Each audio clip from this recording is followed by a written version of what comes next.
Шымкент қаласы біз үшін қонақжайлылықты, шырайлылықты, жылылықты.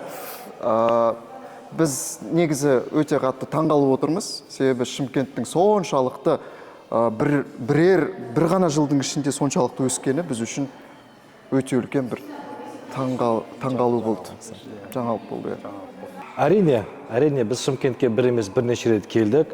Үлкен Түркістан концерт залында өнер көрсеттік. Түркістанның өзінде де болдық біз. Шымкентте көп концерттер бердік. Әрине, сонда үлкен жобаларды, мысалы үшін симфониялық оркестрменен алғаш рет, жалпы осы Шымкент өңірінде үлкен бір алғаш рет концерт қойдық. Сонымен қатар лекция концерттер бергенбіз, соларды қайта жандандырып, өзіміздің өнерімізді халыққа паш етсек дейміз. Біз енді ойланамыз, сосын өзіміздің ұсынысымызды ұсынамыз.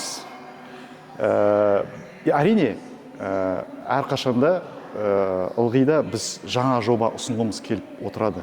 Неге десеңіздер, халықтың талғамы өте биік, жоғары. Сондықтан бізге, мысалы, ертең біз тамыр жобасының бір кішкентай ғана бір бөлшегін алып келдік, ертең ойнаймыз. Сонымен қатар бағанада айтып кетті жігіттер, симфониямен концерт бердік.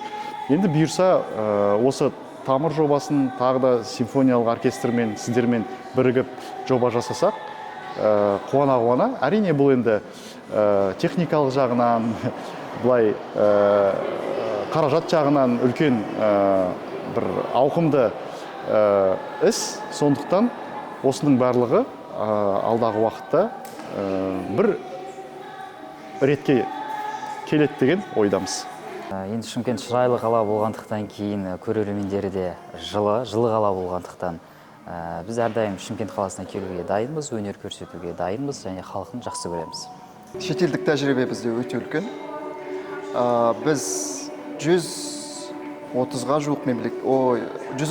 жуық қалада болдық. Әлемнің 80-ге жуық мемлекетте болдық. Сондықтан әр мемлекеттің өзінің берер бір тәжірибесі бар біз үшін. Сондықтан біздің шығармашылыққа болсын, біздің жаңағы өмірімізге, философиялық көзқарасымызға болсын, осы барлық шетелдік саяхаттарымыз бізге қатты көмектесті деп айтсақ болады.